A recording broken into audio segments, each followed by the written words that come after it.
नमस्कार, मैं हूं आपके साथ अभिषेक भट्टाचार्य। छत्तीसगढ़ के 10 नगर निगम में भाजपा ने कब्जा जमा लिया है। 49 नगर पालिका में से 37 पर बीजेपी, 6 कांग्रेस और 1 आम आदमी पार्टी ने जीती है। 5 जगह निर्दलीय भी जीते। नगर पंचायत में भी भाजपा ने भारी जीत दर्ज की है। नगर निगमों के पार्षद और नगर पालिकाओं के पार्षदों की संख्या में भी भाजपा आगे है। रायपुर में कांग्रेस के पूर्व महापौर एजाज ढेबर पार्षद का चुनाव हार गए हैं। महापौर के चुनाव में रायपुर से भाजपा की मीनल चौबे ने कांग्रेस की दीप्ति दुबे को 1.5 लाख से भी ज्यादा वोटों से हराया। दुर्ग में भाजपा की अलका बागमारे ने कांग्रेस की प्रेमलता साहू को 67,000 वोटों से हराया। कोरबा में भाजपा की संजू देवी ने कांग्रेस की उषा देवी को 52,000 वोटों से हराया। बिलासपुर में पूजा विधानी ने कांग्रेस के प्रमोद नायक को 67,169 वोटों से हरा दिया। रायगढ़ में भाजपा के जीववर्धन चौहान ने जानकी काटजू को 36,365 वोटों से हरा दिया है। राजनांदगांव में बीजेपी के मधुसूदन यादव ने कांग्रेस के निखिल द्विवेदी को 43,500 वोटों से हरा दिया है। जगदलपुर में भाजपा के संजय पांडे ने मलकीत सिंह गेदू को 8,772 वोटों से हरा दिया है। अंबिकापुर में मंजूषा भगत ने 11,063 वोटों से कांग्रेस के डॉक्टर अजय तिर्की को हराया है। चिरमिरी में कांग्रेस प्रत्याशी विनय जायसवाल भाजपा के रामनरेश राय से 4,000 वोटों से हार गए, यानी कांग्रेस के 100% महापौर प्रत्याशी हार गए। आपको बता दें कि 5 फरवरी को छत्तीसगढ़ में 10 नगर निगम, 49 नगर पालिका और 114 नगर पंचायत में मेयर, पार्षद और अध्यक्ष पदों के चुनाव हुए थे। परिणामों को देखकर तो साफ लगता है कि छत्तीसगढ़ में भाजपा की आंधी चली है और कांग्रेस बुरी तरह से पिछड़ी है। लोकसभा, विधानसभा चुनाव के बाद ये तीसरा ऐसा चुनाव है जहां कांग्रेस हार गई है। इसी में बात करेंगे, उससे पहले बयान पढ़ेंगे। हम धन्यवाद करना चाहेंगे। उनके परिश्रम का ही परिणाम है कि ऐतिहासिक ये सफलता हम लोग को मिली है। और जिस तरह से पिछले नगरीय निकाय के चुनाव में कांग्रेस पार्टी में लोकतंत्र की हत्या की थी, मेयर का चुनाव, अध्यक्ष का चुनाव डायरेक्ट पब्लिक से नहीं करा के इनडायरेक्ट रूप से करा के हर नगरीय क्षेत्र में वो काबिज थे, लेकिन 5 सालों में उन्होंने सिर्फ और सिर्फ जनता के साथ धोखा देने का काम किया। लेकिन हम लोगों ने साहस किया, लोकतंत्र को बहाल किया और अध्यक्ष और मेयर का चुनाव सीधे जनता को उनको अधिकार दिया और आज उनका विश्वास हम लोगों के प्रति बढ़ा है, पार्टी के प्रति, और ऐतिहासिक विजय दिलाए हैं। भी हम धन्यवाद करना। चलिए, तो आप सुन रहे थे छत्तीसगढ़ के मुख्यमंत्री विष्णुदेव साय, जिन्होंने जीत को लेकर जनता का आभार जताया। खैर, काफी सारी चीजें जिन पर बात होनी चाहिए। हमारे साथ इस वक्त आलोक सोनी जुड़ रहे हैं बीजेपी से, कुछ ही देर में अभिमन्यु मिश्रा और मनीष वोरा जी भी जुड़ जाएंगे। बहुत बहुत सबसे पहले तो शुभकामनाएं। बीजेपी ने ऐतिहासिक जीत दर्ज की। आलोक सोनी जी, समझ सकते हैं जिस तरह माहौल दिख रहा है, आज बीजेपी मुख्यालय के बाहर ढोल नगाड़े बज रहे हैं। क्या एंटिसिपेट किया था इस तरह की जबरदस्त एकदम वन साइडेड विक्ट्री मिलेगी बीजेपी को निकाय में?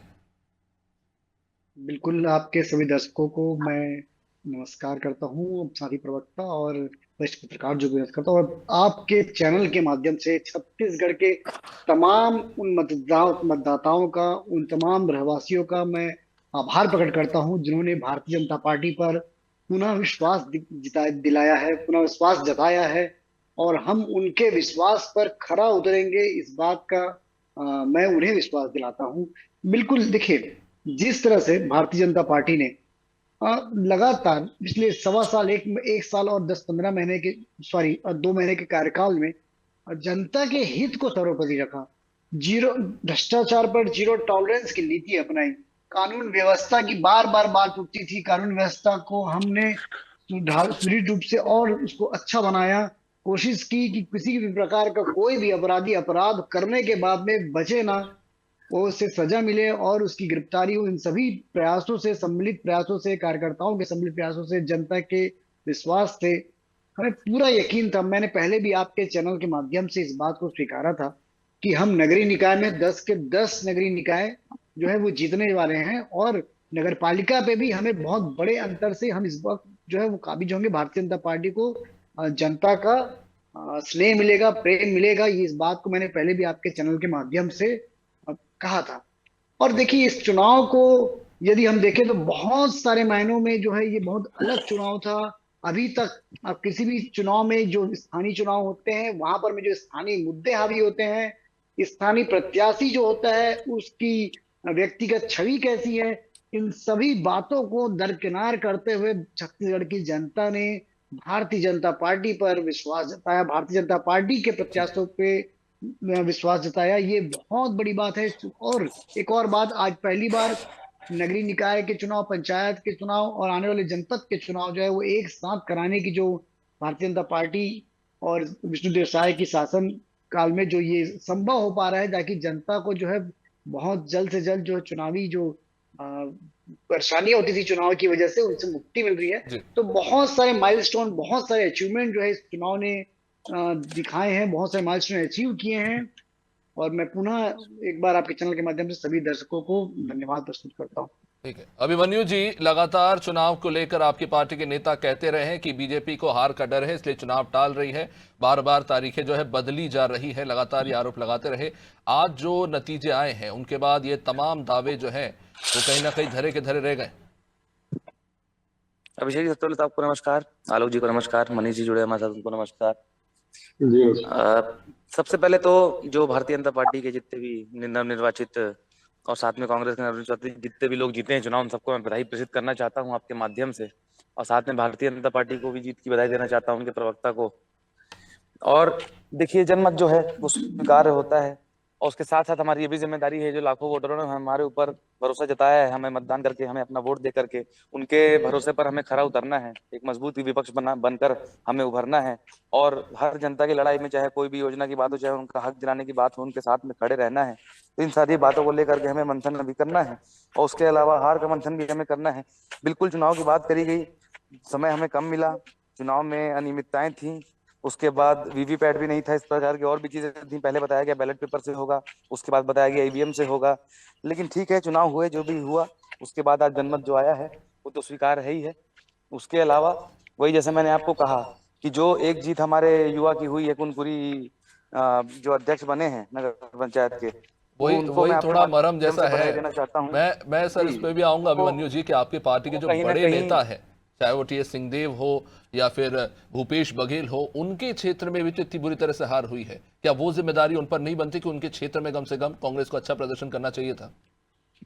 बिल्कुल जिम्मेदारी बनती है सबकी, जिसके जिसके क्षेत्र में पार्टी हारी है उसकी जिम्मेदारी बनती है।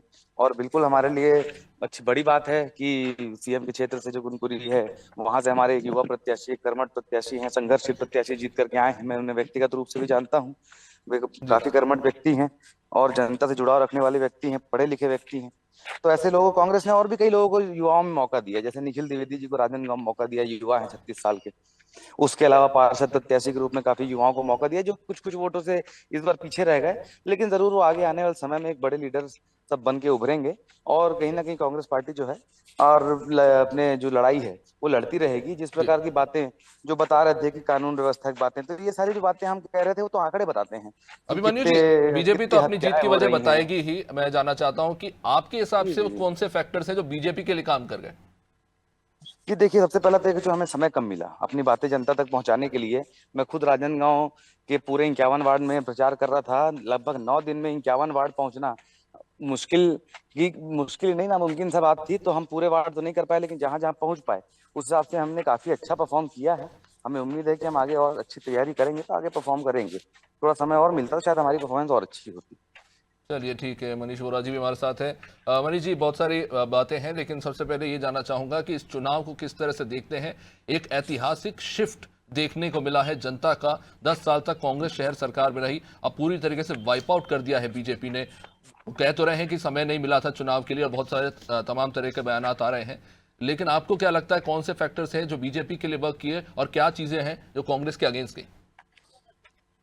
देखिए, जिस प्रकार से परिणाम आए हैं उसमें ये कहना कि कोई फैक्टर काम किया है या कुछ है, ऐसा मुझे तो कहीं भी नजर नहीं आता। इसमें तो स्पष्ट रूप से ये दिख रहा है कि भाजपा की आंधी थी और कांग्रेस को ले गई। तो कहीं भी देखिए, एक सीट जरूर इन्होंने जीती है कंकुरी, उसको लेकर के वो जरूर ये लोग बात कर रहे हैं कि हमने वो सीट जीती, वो सीट जीती है। लेकिन ओवरऑल यदि देखा जाए तो मुझे लगता है कि एक तरीके से भारतीय जनता पार्टी की आंधी जो है पूरे प्रदेश में चली है और उसमें कांग्रेस पूरी तरीके से उड़ गई है।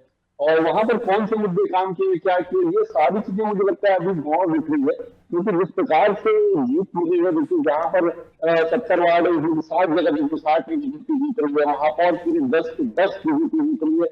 तो ये पूरा एक तरफा एक वेव जिसको कहते हैं ना, वेव ही चली है बीजेपी की, जिसमें मुझे लगता है कि कांग्रेस को कुछ सोचने समझने का मौका ही नहीं मिला, क्योंकि बहुत जी तो कह रहे थे समय की जो बात होती है, राजनीतिक दल है, राजनीतिक दलों को ये कहना कि हमको समय नहीं मिला, ये मुझे लगता है कतई जायज नहीं होगा, क्योंकि राजनीतिक दल जो होते हैं वो लगातार चुनाव के लिए प्रिपरेशन करते रहते हैं, संगठन लगातार काम करते रहता है, संगठन के कार्यों की वजह से ही पार्टी जो है सत्ता के सिंहासन पर आरूढ़ होती है। तो इस बात को कहना मुझे लगता है कभी सही नहीं होगा। और दूसरी बाकी जितनी भी चीजें हैं, मुझे लगता है सारी चीजें इसके आगे गौर हो गई है। जी तो जिस प्रकार से पूरी वेव चली, जनता ने एक तरफा भाजपा पर विश्वास व्यक्त किया है, और भारतीय जनता पार्टी के ऊपर बहुत बड़ी जिम्मेदारी जो है जनता ने दी है, क्योंकि एक नहीं दो नहीं अब तो तीनों जगह भारतीय जनता पार्टी की सरकार है। और मुझे लगता है भाजपा के जो शीर्ष नेतृत्व है, मुख्यमंत्री जी जो प्रेस कॉन्फ्रेंस में भी था, वहां भी मैंने उनसे सवाल किया था कि नगर निगमों की आर्थिक स्थिति बहुत अच्छी नहीं है, उसके बाद में आप घोषणा पत्र को कैसे लागू करेंगे। तो वहां पर उनका जवाब था कि देखिए छत्तीसगढ़ में पैसे की कोई कमी नहीं है, हम जो भी घोषणाएं हमने करी है उसको पूरा करने का हम पूरा प्रयास करेंगे, हम अपने संसाधनों से जो है वो अपने आय को बढ़ाएंगे, उसके जी बाद जनता के लिए सुविधाएं उपलब्ध कराएंगे। तो ये जो बातें हैं निश्चित रूप से ये उनका जो मनीष जी, विश्वास ये है, जो ये अटल वचन पत्र है उसमें अगर आपने ऐसे बात छेड़ी है तो उसमें वुमेन फैक्टर कितना वर्क कर गया, क्योंकि उसमें बहुत सारे वादे ऐसे थे, चाहे प्रॉपर्टी में टैक्स की छूट का मामला हो, चाहे महतारी बंधन के तहत लोन देने का मामला हो, और भी बहुत सारे, महतारी बंधन योजना भी चल रही है। क्या विमेन फैक्टर काफी हद तक वर्क किया है? खासतौर से नगर निगम में 5 महिला महापौर चुन के आए हैं, लॉटरी सिस्टम भी कहीं ना कहीं वहां फेवर कर गया कि जो सीटें हैं वो महिलाओं के लिए आरक्षित हुई, क्या वो भी एक बड़ा फैक्टर था इनकी सफलता के पीछे? जी निश्चित रूप से जब ये घोषणा पत्र जारी हुआ था उसी समय मैंने कहा था कि भाई भारतीय जनता पार्टी नहीं, कांग्रेस ने भी जो घोषणा पत्र अपने जारी किए थे उसमें सीधे तौर पे आधी से अधिक आबादी मैं इसलिए कह रहा हूँ क्योंकि वोटर लिस्ट में महिलाओं की संख्या पुरुषों से ज्यादा है, तो वहां पर इनको सीधे तौर पे फोकस किया गया था। जितनी भी बातें आप कह रहे हैं, संपत्ति कर में इनको छूट देने की बात हो, चाहे उनको महतारी बंधन योजना में लाभ देने की बात हो, उनको आंगनबाड़ी में उनके माध्यम से रोजगार देने की बात हो, तो तमाम तरीके के जो वादे थे उसमें अधिकतर वादे जो है महिलाओं पर फोकस किए गए थे। और महिलाओं को फोकस करने के बाद में ये परिणाम निश्चित रूप से इसको इशारा कर रहा है कि भारतीय जनता पार्टी को जो महतारी बंधन योजना को लेकर के विधानसभा में सफलता मिली थी, उस सफलता से प्रेरित होकर भाजपा ने नगरीय निकाय के चुनाव में भी महिलाओं को ही बड़े तौर पे फोकस किया, और उसका परिणाम जो है भाजपा को देखने को मिला है। निश्चित रूप से। चलिए जवाब ले लेते हैं। आलोक जी, विमेन्स फैक्टर पे बात हो रही है, ट्रिपल इंजन सरकार का नारा लगातार आप देते रहे निकाय चुनाव में, अब आपके पास तीनों इंजन है, लेकिन मैं इसके एक डार्क साइड पे भी जाना चाहता हूं, क्योंकि इसका मतलब ये भी होता है कि अगर कोई विरोधी दल का प्रत्याशी जीत जाता है तो वहां पर काम नहीं होगा क्योंकि हमारी सरकार, हमारा प्रत्याशी नहीं जीता है। क्या ये गलत मैसेजिंग नहीं जा रही है? देखिए, ऐसी तो कोई बात अभी किसी ने भी नहीं कही है पार्टी से, और ना ही मुझे लगता है कि भारतीय जनता पार्टी वो पार्टी है, चाहे केंद्र में हो या प्रदेश में हो, वो सर्वांगीण विकास और सबको साथ लेकर चलने की बात करती है।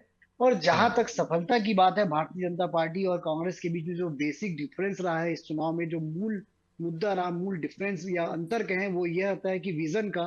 कांग्रेस पार्टी इतने साल तक स्थानीय निकायों पे कब्जा रखी, और जब अचीवमेंट बताने की बात आई चुनाव के पहले, उनके पास कोई अचीवमेंट नहीं था बताने के लिए, और उनके पास कोई विजन नहीं था बताने के लिए। और यही मेन एक मुख्य जो अंतर साबित हुआ कि भारतीय जनता पार्टी विधानसभा चुनाव के पहले एक मुख्य विजन के साथ में छत्तीसगढ़ की जनता के बीच पहुंची थी, लोकसभा के चुनाव में भी उसी विजन के साथ में आई थी, एक अलग विजन के साथ। और स्थानीय निकाय के चुनाव में भी भारतीय जनता पार्टी ने अपने विजन को स्पष्ट रूप से जनता के समक्ष रखा कि वो क्या करना चाहते हैं, किस उद्देश्य के साथ इस चुनाव में जा रहे हैं, वो छत्तीसगढ़ को कहाँ पहुंचाना चाहते हैं, छत्तीसगढ़ की जनता के लिए कौन सी वो सुविधाएं देना चाहते हैं। और उन सब के अलावा सबसे बड़ी बात रही जनता के भरोसे की, जनता के विश्वास की।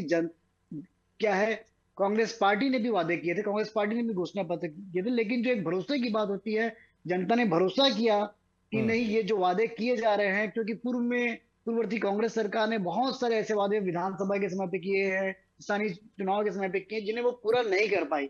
और वही भारतीय जनता पार्टी ने अपने विधानसभा चुनाव में भी जो वादे किए थे, लगभग मैक्सिमम वादों को जो है, अधिकतम वादों को पूरा कर चुकी है।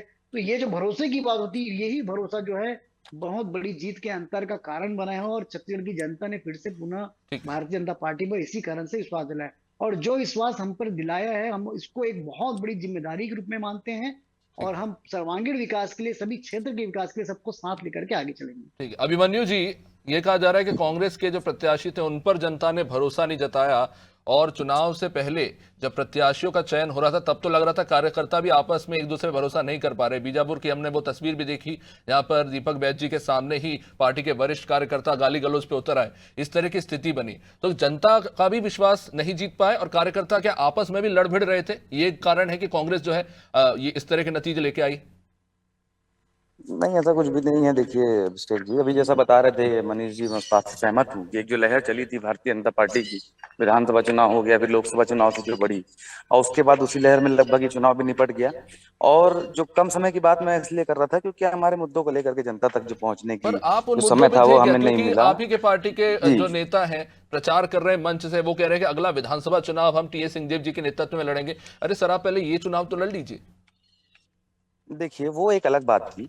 वो ऐसा था कि हमारा सामूहिक नेतृत्व होता है, और धर्मदास जी की जो अपनी बात को बाद में क्लियर भी किया कि उनका जो कहने का मतलब था कि सरगुजा में चुनाव, तो पिछला चुनाव भी टीएस सिंहदेव जी के नेतृत्व में लड़ा गया था, अगला चुनाव भी लड़ा जाएगा। उसके पहले हमारी सरकार बनी तब भी सरगुजा में टीएस सिंहदेव जी आ गए थे, उनके नेतृत्व में लड़ा गया था। तो वो कोई वैसी बात नहीं थी जो जिस प्रकार से लाया गया। और कांग्रेस की ना ये रीति नीति भी नहीं रही है कि पहले से हम जो है सीएम कैंडिडेट डिक्लेयर नहीं करते हैं। 2018 चुनाव में भी ऐसा कोई बात नहीं थी।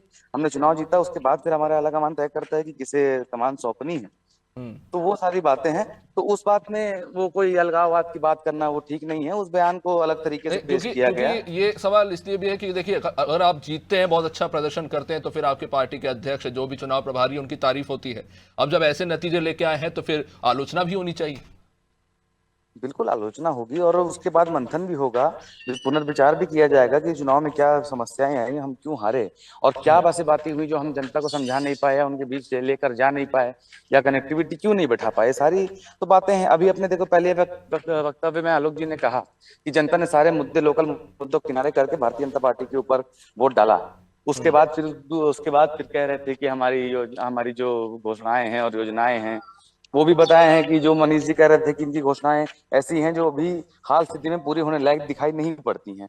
तो देखने वाली बात होगी कितनी तो घोषणाएं सर, पूरी कर ये पाते सवाल हैं। तो फिर आपसे पूछना चाहिए, 10 साल तक आप थे शहर सरकार में, निगम की इतनी बदहाल हालत क्यों है कि आप अगर वादे कर रहे तो उसे पूरा नहीं कर पा रहे? अभिमन्यु जी, चलिए ठीक है, कनेक्शन सर टूट गया है। बहुत बहुत शुक्रिया आप सभी का इस चर्चा में जुड़ने के लिए। समय अब इजाजत नहीं देता इस कार्यक्रम को आगे बढ़ाने का। खैर, निकाय के नतीजे आ चुके हैं। बीजेपी ने एक बार फिर से शानदार प्रदर्शन किया है विधानसभा, लोकसभा और उसके बाद निकाय में भी शानदार जीत दर्ज की है। खैर, ये जरूरी है कि ये भी देखना होगा कि अगर कांग्रेस को इस तरह के नतीजे मिले हैं तो उसके पीछे क्या फैक्टर्स हैं, उसको लेकर खैर बाद में एनालिसिस होगा। फिलहाल इस कार्यक्रम में इतना ही। देखते रहिए नादिर टीवी।